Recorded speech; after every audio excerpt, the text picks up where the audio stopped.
Hey guys, welcome back. Thank you again to everyone that tuned into my last video. This video, I'm going to get into it really quickly. I'm going to set off where I left off in the previous episode. If you haven't seen that already, it's titled Skills I Managed to Learn, 50 Skills I Managed to Learn in 3 months. I'll leave the link up here somewhere here, so for anyone that wants to go back and check it out, you can do that.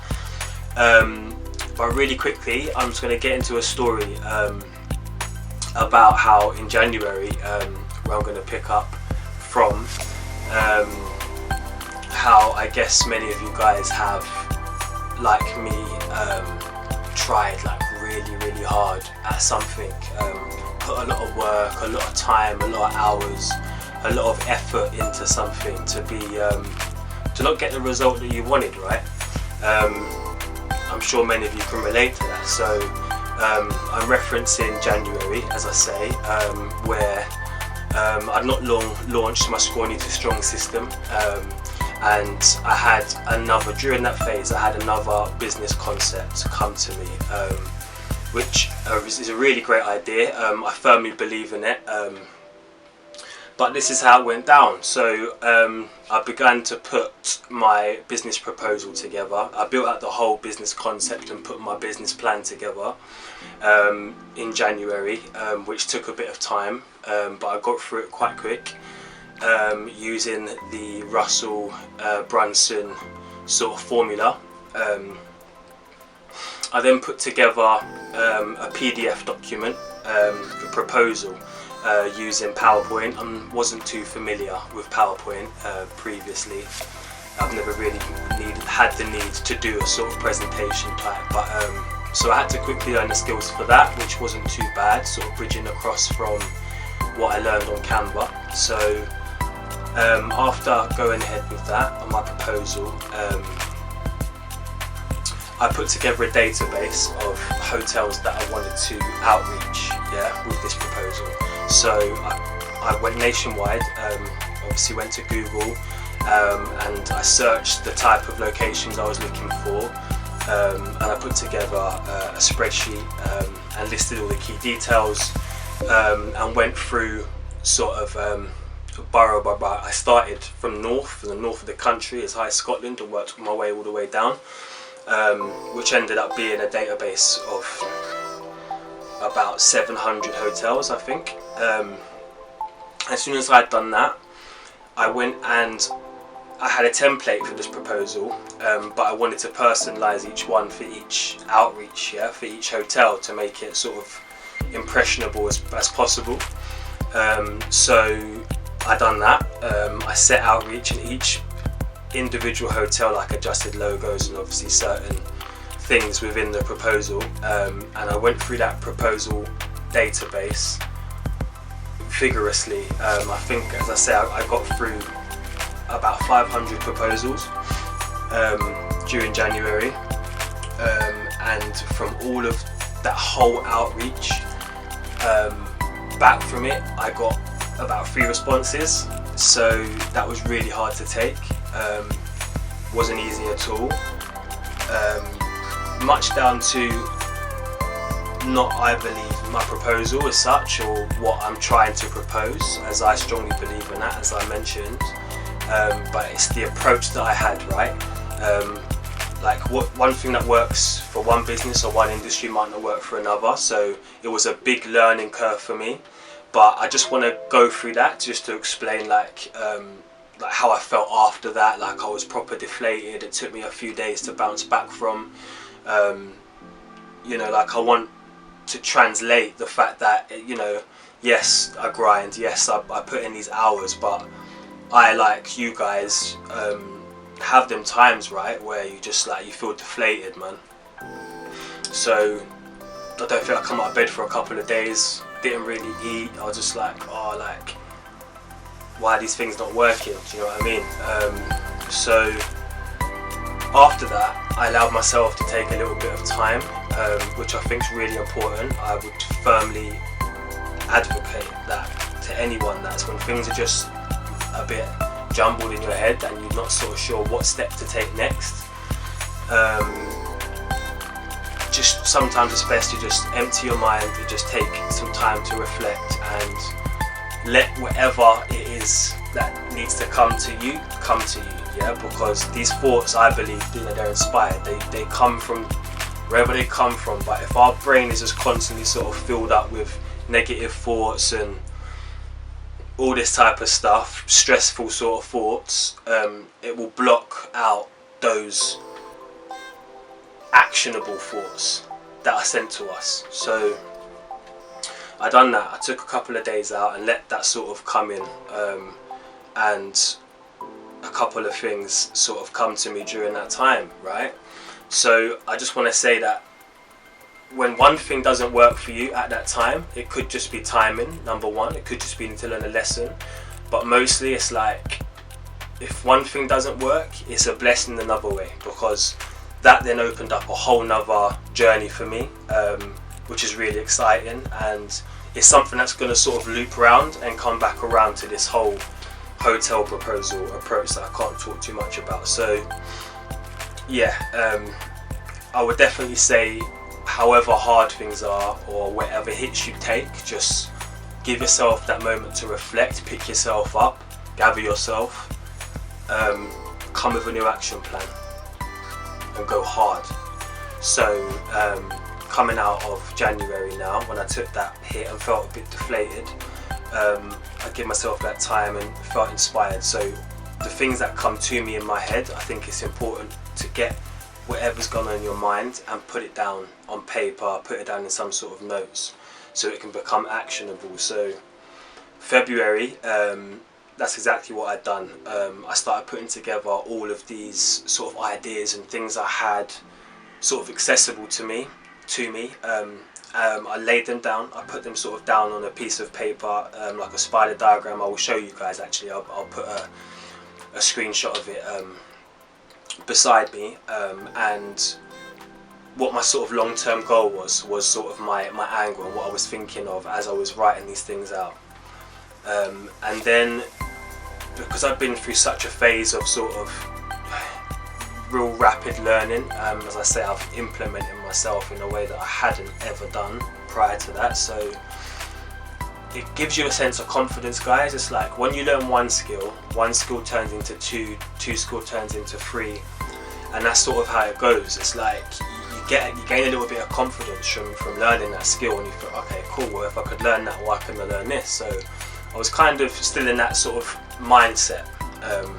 It doesn't matter, I took the hit, I took that, I was down, but it's cool to feel like that, but it's very important for you to turn that around sort of as quickly as you possible, that mindset, and, you know, let it fire up your belly and, you know, get straight back to it, man, because the longer you sit on that, the worse it will pull you down. It's a spiral. I've been there before, and I'll talk a lot about that in future episodes, but yeah, I realised that I could do a lot of things that I thought I couldn't do before. It's like I put myself in a container and thought, like, you know, certain knowledge or certain skills are just unattainable for me.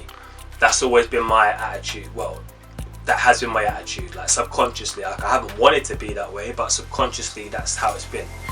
But like I say, I was gaining confidence through this nice sort of wave and this flow that I was finding through educating myself. So after writing these things down, it's sort of like the coding, like, it just come to me. Like, all these things sort of feed into the same. Coding would help me. It would be a massive bridge, and it would be the sort of the next phase or the next logical step for me as a marketeer, as an entrepreneur, and to sort of tie in all of these business ideas and concepts that I have. So I decided to go on Google, as always. I typed in how to learn how to code, went to YouTube because that's always the best place, come across a few videos, and everything I do is self-taught, so I was like, cool, like, let's have a look. So I looked on there, and the first things I come across was like how I learned to code in 6 months, like, you know, by myself at home, like these types of videos. And I was like, rah, like, okay, well, that's interesting. and so I watched a few of those, 3 or 4 of those, started to get an understanding, a bit of inspiration, and then one guy in particular stood out to me, Roots Technology or something like this. I'll leave his details below for sure. But yeah, it's an American guy, it's a black guy, so instantly, like, I sort of had that sort of, you know, I could relate to this guy in a way that I feel that I couldn't really relate to some of these other guys that were talking, because we all kind of put coding in a bracket, like it's knowledge that for a special kind of type of person, that, you know, the typical sort of geeky guy, like the really intelligent people. I don't know, man, but this is the sort of picture I had in my head. So when I saw this dude, I was like, alright, cool, well, he's just another brother from another part of the world. He used to play American football.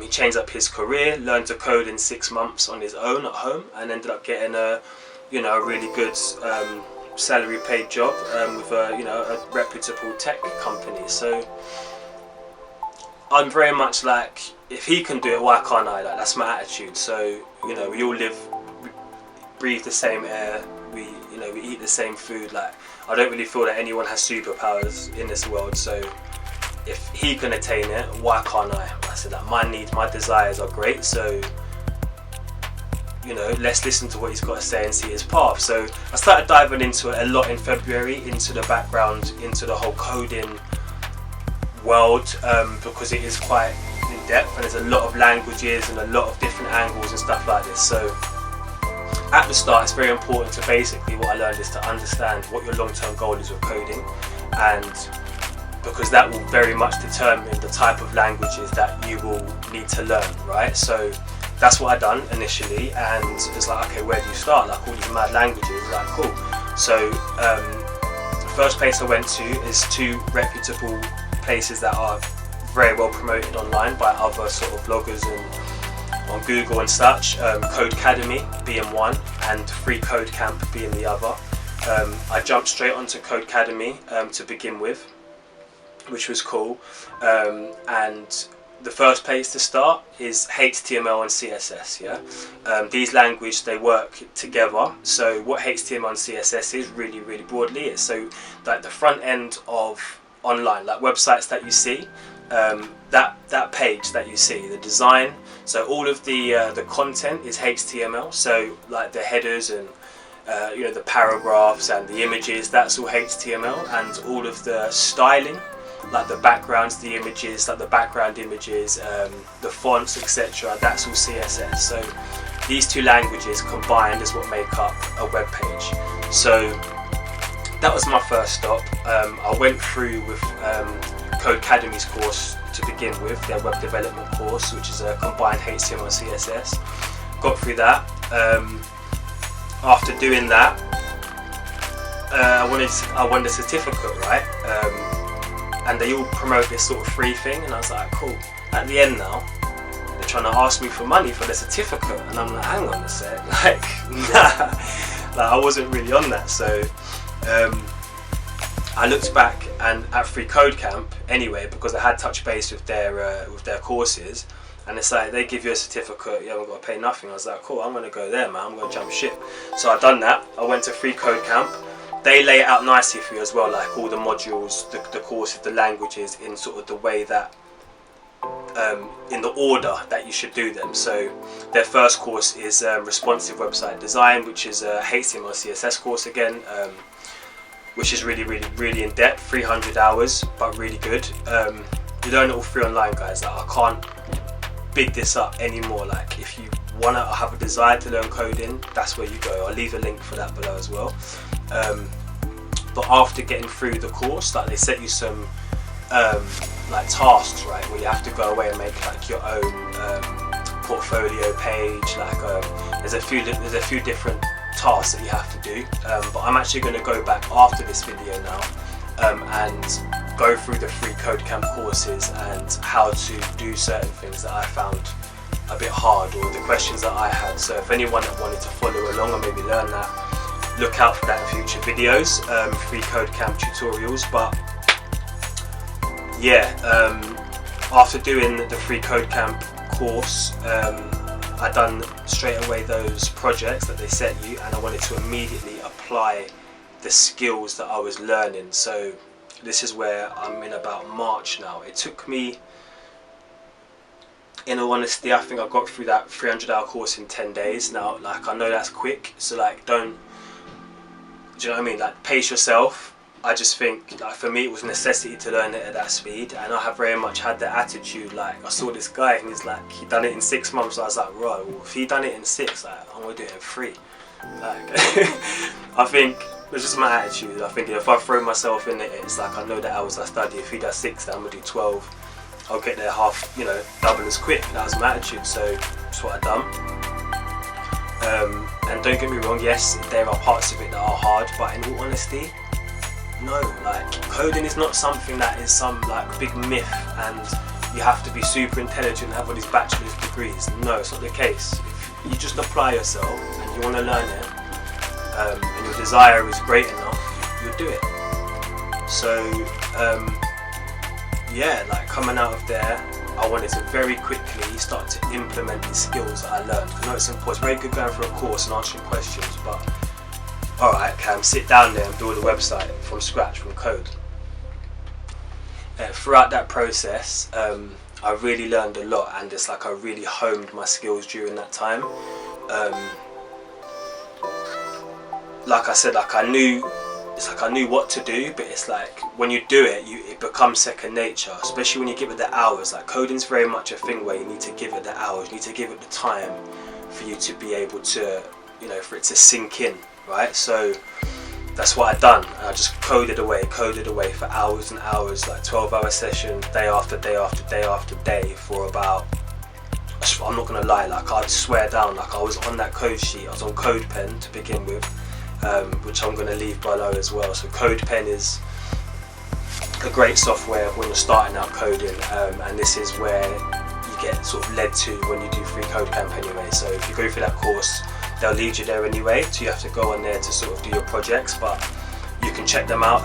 It's called CodePen, I'll leave a link below, but it's a great place. It's like a blank canvas, you know, where it's got HTML CSS, and it updates live as you're coding, so you can see how it would look on the front end. It's all on one screen in 3 partitions. It's really cool. So I was doing that, and I was getting good. Like, I was learning quite technical, deep stuff quite early on.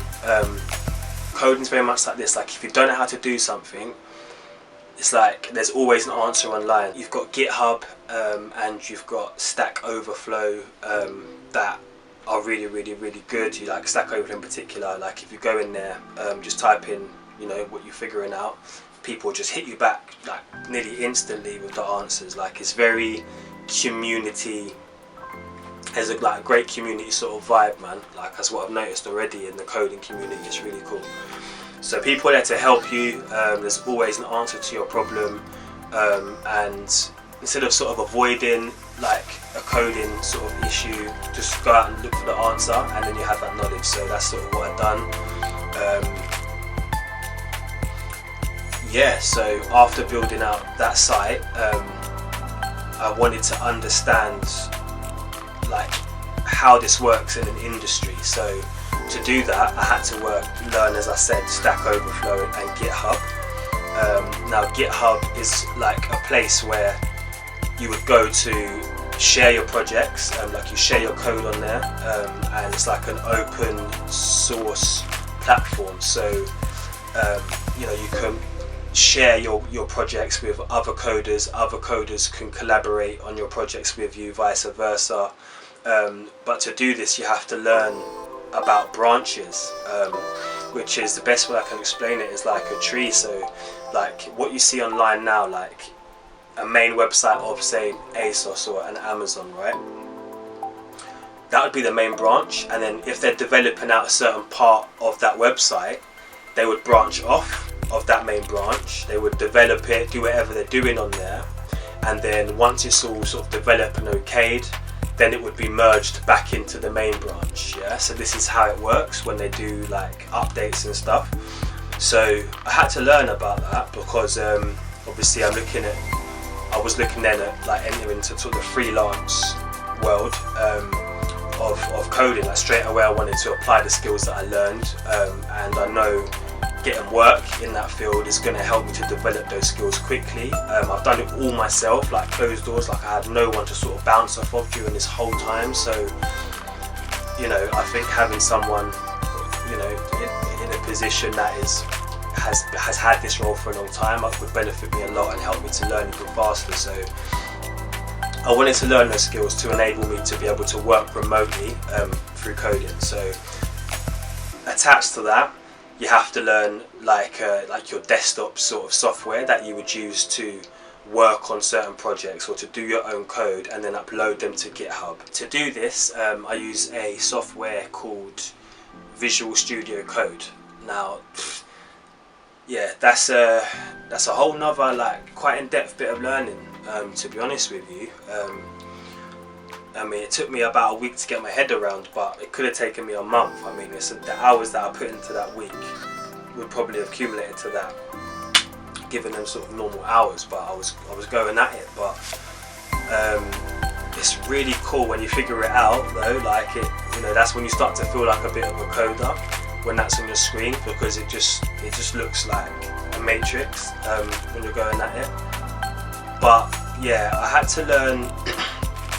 Basically, it's the same thing as CodeCamp in a way, right? So you have the two separate, well, you can pull up all your files, but you have to learn exactly how a website, all the files are structured on a website. That was the first thing I had to learn, because coming off of CodeCamp, all they sort of teach you is HTML, CSS, and there's a web page. But actually, in the real world, there's a lot more languages, SCSS, Bootstrap.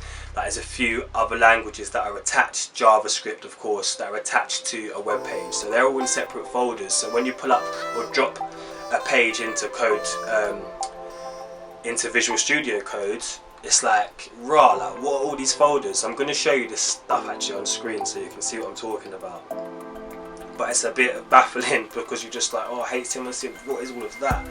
So that takes a little bit of a moment to adjust to, and it's just about going in, like, seeing what's in each folder and just trying to make sense of it. Like, I tried to, like, reverse engineer a lot of the stuff, being self-taught, that's the best way, and just play around with some things, like, you know what I mean? Sometimes it breaks, alright, cool, like undo, Control Z, like, just hit that a few times until you're back where you started, isn't it? But that's what I've done for a while. I got a few online templates and stuff and started playing around. But I wanted to really get good at sort of my first thing on Codecademy before I bridged across to Visual Studio Code. Sorry, I wanted to firstly, like, I structured a web page, like my Cameron Physique site I rebuilt, but I didn't just sort of go in there and sort of like design it, like, you know, out of my head. I designed each page how I wanted it to be, and then I was very strict with how I designed the page, and I wanted it to fit exactly how I drew it out, right? Because not because of anything else other than coding and developing my coding skills, because it's very easy when you're coding to sort of like get a result that's kind of what you wanted and be like, oh, that's alright actually, yeah, like it's fine there, it looks good, but because it's just easier. But it's just like, nah, I was very strict like that, and I was just like, nah man, like that's where you want it, that's, you know what I mean, go on there, find out whatever you need to find out to move it to that place. And when I tell you guys, like, it's not like these drag and drop, but this is what I understand, like these softwares where it's just drag and drop elements, really really simple, like moving the image, for example, to the center of the page, simple as picking an element, drag and dropping, right? Nah, not with code. Yeah, like you have to go into, you know, there could be various ways of doing that. So I'll go into all of this, and I'm going to do a lot of tutorials on coding for anyone that's interested in following along on that journey and learning coding. And again, anything that I'm discussing, please leave a comment below, and I'll come back to it. But yeah, Visual Studio Code was a bit of a myth to begin with, but repetition, guys, like muscle memory, like cool. Like next time it's a myth the first time, next time you go in, it's like, alright, it makes a little bit more sense. Like time after that, it's like, oh, it actually makes sense. Time after that, it's like, no, I'm alright with this now. Then it's like, oh, I'm comfortable. Like, that's literally how it goes with everything. So just repetition, keep going back to it. And then I had to learn after how Visual Studio Code works, which there's a lot of tutorials on that alone. I had to connect that up to GitHub. So then when I'm working on my desktop, on my actual device, on my computer, I can push and pull requests from GitHub. So if I update on my desktop, I can push whatever update online to the code that's on GitHub, and this is how it would work through branches and merging branches and stuff. So I wanted to do that for myself, just to learn it before I had an opportunity to sort of work with anyone else's projects. Like, now just put yourself through it, you know, send them push and pull requests to yourself, kind of like, it's all good. There's no one there yet, but there will be. So that's what I've done there, and that probably took me through March now, sort of beginning into April. And then whilst I was on there, I quickly wanted to accumulate a portfolio, because I knew without the bachelor's degree, without this, without that, it's like, it's hard to be sort of recognised in any sort of way as reputable, right? So it's hard enough as it is. So I was like, cool, if I don't have whatever paperwork, I'm going to show them I have the skills. I'm going to learn the skills will talk for me, and portfolio will talk for me. A lot of other people as well, the research that I've done, this, they said a lot of this, so it's like, cool. So I went ahead and then built 6 different websites, which are for different industries. So I done obviously my personal training website, I done a barber's website, I done a restaurant website, I done a gaming website, and I done a sports team website, 5, sorry, like a football club website. So I built all those, which I'll show around me. Sorry I did do 6 because I built Quetra, which is leading into my Quetra Tech, which leading into my digital marketing brand that I've also developed on the side of all this, coming out of coding, but I'll talk a lot about that coming up as well in other videos. But yeah, so quickly dived in, man, and learned how CSS worked. I started doing some research and some work and learning a bit of SAS, learning Elementor, like these other sort of like add-ons and applications, and like other languages as well, because SAS is a language in itself, which is a sort of development of CSS. I won't go into too much detail on this in this video, but moving on I will. There's so much, but I'm gonna now quickly run through all of those languages and softwares, okay, that I went through within 3 months, which is literally from, yeah, sort of February time till April, yeah, so yeah, like February to the end of April, and what I covered, exactly how to do it, the way you should do it, sort of step by step if you wanted to do it yourself. So here that goes. Okay, so after completing my HTML and my CSS, I immediately bridged onto JavaScript. Now JavaScript is like the back end, and that's like the programming language. Say the back end, there's a lot on the front end also that uses JavaScript. But it's like databases, algorithms. It's, I would say, more technical than HTML and CSS. It's certainly taken a bit more for me to get my head around. Like, one question has taken me an hour to approach and get through. I'm not gonna lie. I'm not typically like amazing at maths anyway, so, and some elements of JavaScript are sort of tied to that sort of equation and stuff like that. So it's like I had to go back and sort of fill in the gaps a little bit. So I've done that, and yeah, I'm at the minute today I'm about 45% of the way through the JavaScript course. Yeah, 50%. I think I've got 1 module left and then 5 projects. So same thing as the web developer course. So yeah, like after JavaScript, that's sort of a big hurdle, because once you have the conceptual understanding of how JavaScript is, with the HTML and CSS, it's like bridging then across to different languages is a lot easier. Yeah, like you understand the fundamentals of it. So after JavaScript, I'll bridge across then to Python, which Python opens up a lot of sort of different angles. Like, there's many different ways you can go with Python. It's probably the most popular language. But for my purpose, I want to sort of move forward into blockchain, number one. And it's going to help with my sort of back-end app development, because that's the first place I'm going to go. As soon as I have JavaScript and I'm comfortable, it will be Python, and it will be dive straight into app development. I want to build my own app and some other sort of concepts that I mentioned. So yeah, that's moving on to JavaScript, and that's so far in regards to languages.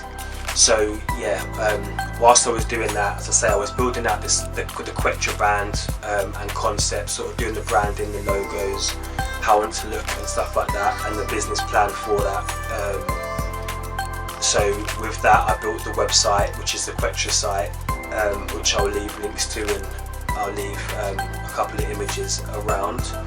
So with the Quetra site, I had to learn cPanel and FTP, which is like how we host, right? Like how our website is on a server, right? It's just something I didn't really understand. Like, it doesn't just, you know, come from computer to computer. It goes from our computer, from wherever the website has been made, and those files are sent up to a server, which is your host, and then they're pinged around the internet, right? So I had to understand that, because I was like, cool, like I built these sites, I've got the code, I've got the sheets, boom boom, how do I get it online? And that is again a bit of educating. It took me about a week to get through that. It was a little bit jarring for a while. I was struggling with the FTP thing for a little bit. I use a software called FileZilla for that, but you'll see I'll put some bits about again. But with FileZilla and FTP, it's like you have to get things just right. Like if you upload files in the wrong way or in the wrong folder, they're just not going to show online. So it's a little bit of back and forth, especially when you've got to learn on your own and you haven't got someone just saying, nah mate, like just do it like this. You just have to just keep going until you get it right, but you get there in the end. But yeah, that's learning all of that. But I'm going to quick fire a few of all the other languages and softwares that I've touched base or had to sort of learn along that process. It's too sort of much for me to go into individually, so I'm going to sort of just throw a few around on this video just now for you to see. Okay, so yeah, just grab my notebook really quickly. So I'm just going to go through,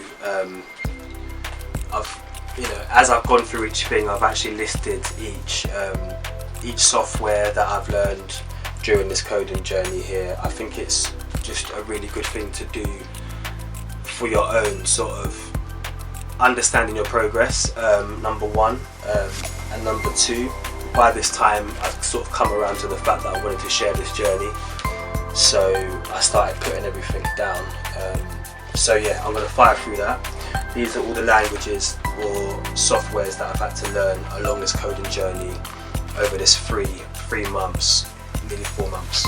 So SQL, PHP, HTML5, CSS. I had a look at Java, which is a different language to JavaScript. Python, JavaScript, of course. I had a look at IntelliJ, which is a JavaScript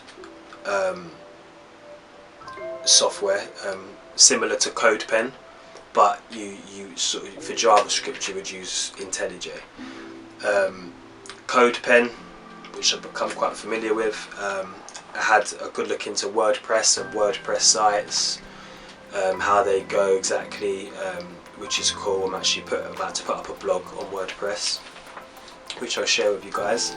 FileZilla, as I just explained, which is the FTP and how to upload files to your server. Bootstrap, which is an important part for sort of for websites, a lot of the design elements are tied into Bootstrap, so you need to learn that. The green screen trick I explained before. YouTube, as you can see, I've done a bit of work and research into exactly how to approach this. Photoshop, had a look at Illustrator as well. Xcode, Snagit is something I use and will do for my tutorials. Camtasia, as I explained before, for the video editing, what you see right here. Markup, which is like a fast language sort of you use for your README documents on your websites. Elementor, as I say, SAS, GitHub. I've looked into Telegram and Telegram marketing recently, Adobe XD, and a lot of the Adobe Creative Cloud bits. I've looked quite a lot in depth into that. Adobe Bridge also, and jQuery, which is to do JavaScript. So they're the sort of quick fire through coding softwares and languages that I've looked at or learned during this time.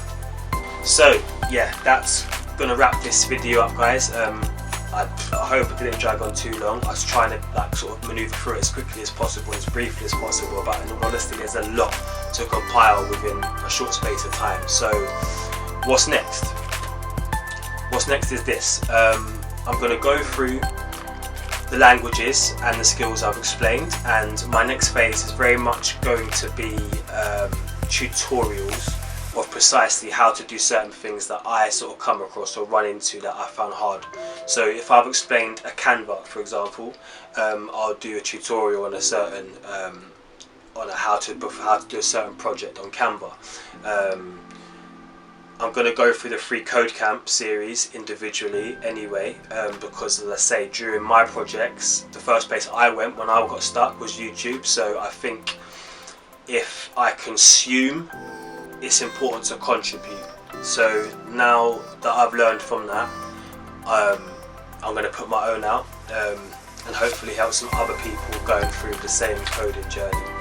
So that's what's next. Again, thanks so much for watching the video. Thank you, you know, for your time. I appreciate it. If you could go ahead and give me a like and a subscribe, that would be fantastic. I really appreciate it. It will help me out a lot, because you can see it's hard getting off the ground and getting the views. So to help me reach some more people, it's totally free to do. It will help me out an awful lot. So if you could do that, fantastic. And please leave a comment for anything you want me to discuss any further. But until next time, thanks for watching, guys. Peace out.